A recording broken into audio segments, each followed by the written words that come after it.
Assalamualaikum. Kembali lagi dengan aku Arlia Leo. Di video kali ini aku mau membahas tentang ibu hamil boleh nggak sih puasa? Apa sih resikonya? Apa sih tips-tipsnya buat kita tetap sehat, buat janin kita tetap berkembang dengan baik saat kita puasa? Apalagi kan bentar lagi bulan Ramadan nih. Pasti ibu-ibu di luar sana lagi cemas nih, aku bisa nggak ya puasa di bulan Ramadan tahun ini di 2021 ini, apalagi di masa pandemi gitu.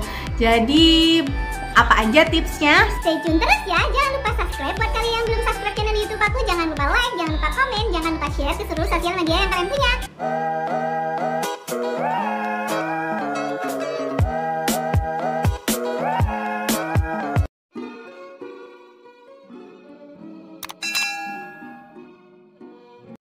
Kita bahas ya tentang kehamilan terlebih dahulu. Kehamilan trimester pertama, yaitu pada kehamilan 1 bulan sampai 3 bulan. Untuk trimester yang kedua itu pada kehamilan 4 bulan sampai 7 bulan. Untuk semester ketiga yaitu 7 bulan sampai 9 bulan ya. Untuk trimester yang pertama itu ibu hamil rentan banget untuk puasa. Kenapa? Ini boleh atau enggak itu tergantung dari kondisi ibu hamil pada saat itu ya. Jika pada saat itu atau pada trimester pertama ibu mengalami mual muntah berlebih, itu lebih baik nggak puasa gitu. Karena kenapa? Karena pada saat ibu pada trimester pertama dengan keluhan mual muntah, pastinya itu kekurangan nutrisi kan pastinya, karena mual muntah. Terus kita nggak puasa dan kita juga nggak diwajibkan untuk puasa gitu, soalnya kan kita lagi hamil. Dalam keadaan seperti itu kita boleh nggak puasa, karena kenapa? Kebutuhan yang kita perlukan pada ibu hamil itu perlu banget, yaitu nutrisi yang seimbang, gizi yang seimbang itu harus tercukupi. Kalau kita mual muntah dan kita puasa, bagaimana dong? Kita harus mencukupi nutrisi yang kita berikan pada janin maupun kita. Kalau seandainya kita tetap puasa, memaksakan puasa, kasihan juga untuk tubuh kita dan juga janin kita. Jadi lebih baik gak puasa ya kalau dengan kondisi yang memang gak memungkinkan. Kalau seandainya ibu lagi memungkinkan untuk puasa, nggak ada keluhan, ya sah-sah saja, boleh-boleh saja, karena puasa itu hanya menggeser waktu jadwal makan, bukan nggak makan sama sekali kan ya. Karena saat trimester pertama itu tidak menutup kemungkinan itu asam lambung ibu hamil itu meningkat pada trimester pertama. Jadi timbullah mual muntah. Kalau mual muntah berlebihan ya itu tanda-tanda bahaya, dan harus diperbaiki pola makannya, yaitu harus makan sedikit-sedikit tapi sering, makan makanan yang bisa masuk, yang disukai, mungkin roti. Kalau seadanya nasi nggak mau, bisa diganti dengan karbohidrat yang lain seperti roti, kentang, atau ubi-ubian. Itu terserah dengan bunda-bunda sekalian, yang penting gizinya kita terpenuhi dan nggak dehidrasi. Paling nggak kita juga harus minum ya, harus tetap minum, terpenuhi untuk cairan tubuh dalam kita, nggak terhindar dari dehidrasi yang berat. Dan kemungkinan terbesar kalau seandainya kita mual muntah dan tidak tertangani, ya bahaya kan. Jadi dan banyak juga sih pada trimester pertama itu ibu hamil yang lebih nggak bisa mengatur pola makanannya dan nggak ada nutrisi yang masuk dalam tubuh kita, dan akhirnya masuk ke rumah sakit atau MRS atau ngamar gitu. Nggak menutup kemungkinan, karena memang kondisi tubuh orang hamil itu berbeda-beda. Ada yang trimester awal tanpa ada keluhan mual muntah, pusing, itu nggak ada. Ada yang mengalami lemas, letih, lesu pada ibu hamil, mual muntah pada trimester pertama. Itu kemungkinan banget untuk trimester pertama. Jadi sesuai kondisi ya, untuk semester pertama ini bisa lanjut puasa atau enggak. Untuk trimester yang kedua, kondisi pada ibu hamil itu lebih stabil sih biasanya. Jarang ada keluhan untuk mual muntah itu sendiri, itu jarang, karena sudah berkurang di trimester yang pertama. Untuk trimester yang kedua udah nggak begitu yang sering, atau malah nggak ada keluhan sama sekali gitu. Tapi tetap harus dikondisikan dengan kondisi yang pada saat itu, pada trimester 2 gitu. Kalau seandainya nggak ada keluhan, bolehlah kita puasa gitu ya, dengan mengatur pola makan. Jadi harus diatur pola makannya untuk menutupi nutrisi untuk tubuh ibu hamil itu tersendiri ataupun untuk janinnya. Tapi jangan lupa kita harus monitoring berat badan si ibu hamil. Kenapa harus monitoring? Karena seandainya nih saat puasa ibu berat badannya stagnan, nggak naik atau malah berkurang, turun berat badannya, itu harus waspada ya. Jadi menurut saya itu kalau seandainya stuck atau turun berat badannya mendingan jangan puasa, karena kan berarti asupan gizi yang kita makan, yang kita lakukan saat puasa berarti kurang kan, sehingga berakibat berat badan kita turun. Nah, kalau seandainya berat badan kita turun, gizi kita itu nggak tercukupi pada diri kita sama janin, itu takutnya nanti berimbas pada perkembangan janinnya juga. Jadi lebih baik kalau seandainya berat badan turun atau stuck, lebih baik bunda jangan puasa deh ya. Lebih memperhatikan kesehatan kita dan juga janin kita. Kalau seandainya kita puasa, berat badan kita naik sesuai dengan normal gitu, kita boleh puasa gitu. Jadi kita harus memperhatikan kondisi saat itu ya. Trimester yang ketiga ini bakalan lebih stabil dari trimester pertama ataupun 2. Jadi banyak sih ibu-ibu itu tanpa keluhan juga ada, dengan keluhan juga ada. Seandainya nih tanpa keluhan ibu bisa berpuasa, tapi kalau seandainya ibu ada keluhan gampang letih, gampang lesu, gampang lelah, itu lebih baik nggak puasa kalau menurut aku. Karena apa? Semakin besarnya kehamilan, semakin tambahnya berat badan yang kita lalui dari bulan ke bulan, itu memperberat kondisi kita gitu. Seandainya kalau memang ada keluhan-keluhan seperti yang aku sebutin tadi, mendingan kita di waktu kita puasa kita boleh membatalkan, karena memang ibu hamil tidak diwajibkan untuk puasa. Jadi kalau tidak ada kendala, kita fine-fine aja, kita sehat-sehat aja, saat kontrol kondisi bayi kita baik dan berkembang terus, ya apa salahnya kalau kita puasa ya. Pastinya harus dengan konsultasi terlebih dahulu pada bidan yang kita biasa yang periksa maupun dokter spesialis kandungan, yang terutama pada dokter spesialis kandungan. Karena apa? Dengan kontrol ke spesialis kandungan, kita kan pastinya di USG nih, kita juga dilihat kondisi saat pemeriksaan. Saat USG itu kita bisa dilihat ketuban bayi kita dalam perut kita itu cukup atau enggak, diperbolehkan puasa atau enggak. Itu sebaiknya memang harus konsultasi ke dokter kandungan ya.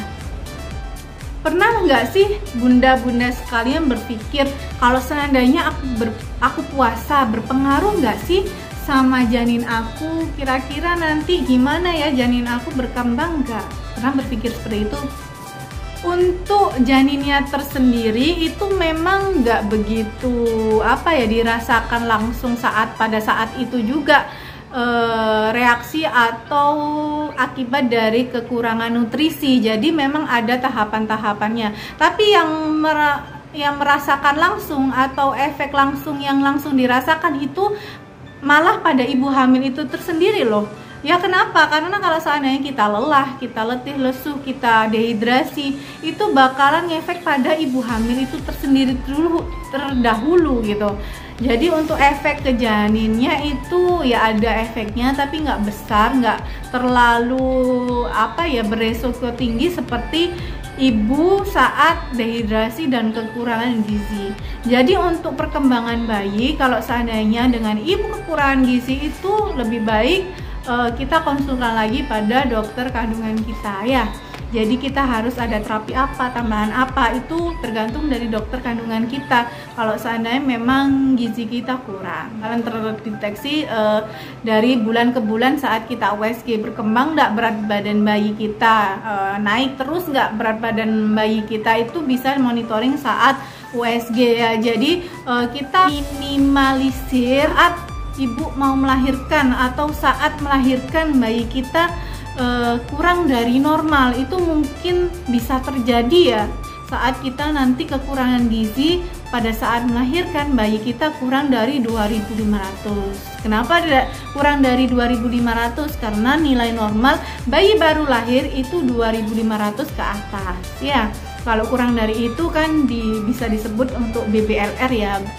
Kapan sih kita membatalkan puasa saat hamil, saat puasa Ramadan itu kapan?